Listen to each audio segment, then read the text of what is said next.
The thought occurred to me, what if the power doesn't go on? What if it's out for a long time? What will I do with the food in my freezer? The grocery stores go empty in 3 to 4 hours. Well, the first thing I would do when we lose electricity is go use the propane. Everyone will. Propane will run out. What do you do then? So I became interested in rocket stoves. I don't believe it was a coincidence. I built my first rocket stove out of a 5-gallon bucket that was made out of steel with a lid. So if we had a disaster, I would want my children to come home because I can take care of them. With one rocket stove, a little 5-gallon bucket, you'd be hearing, are we there yet? Are we ready to eat? So I decided to build 10 of them, and I did. And I looked at those 10, that wasn't going to do it. Now we have on our large model a 4-foot griddle connected with a 3-foot wide oven. That's bigger than the oven you have in your home. We have 3 rocket stoves. I can take 3 buckets of wood and cook for 100 people. My part was basically fabricating how we needed to move things in and out of it. Made to cook a lot of food. Every time we go camping or out in the backwoods, we'll cook on the Dutch oven. So I know the process of seasoning and taking care of those metals.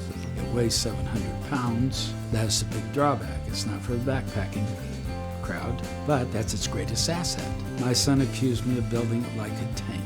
He's right, I overbuild everything. You can use scrap wood. We've actually we can use sagebrush to use it. So it's one of those things that if you can burn it, it'll create heat. You get that much steel hot, and it's going to stay hot for a long time. We're guiding pretty much where the heat source is coming from and directing it around the oven, over the top of the oven to maintain the temperature to be able to bake and cook. So once you get it going, it gets heated up, it creates its own draft going through the rocket stove. A rocket stove is just an elbow.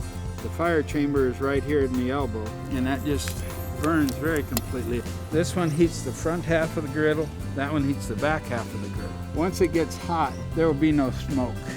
It's on casters, so it's easy to roll around on concrete. It's easy to put in the back of a pickup with ramps. We're on a trailer.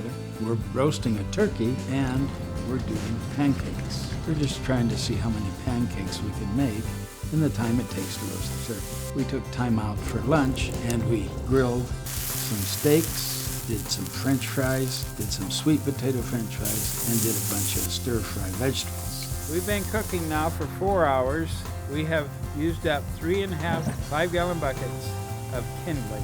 That's all we've used. We have made 400 pancakes, and let's see how the guest of honor fared.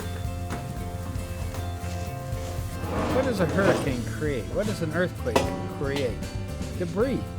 What does a rocket stove eat? Debris.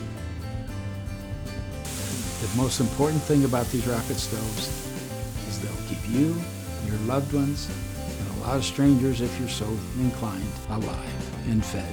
The first time I cooked breakfast for my wife and I got such a feeling of self-reliance. I didn't depend on any oil fields. All it was a few sticks, and I cooked up a complete breakfast. It was a wonderful feeling of independence.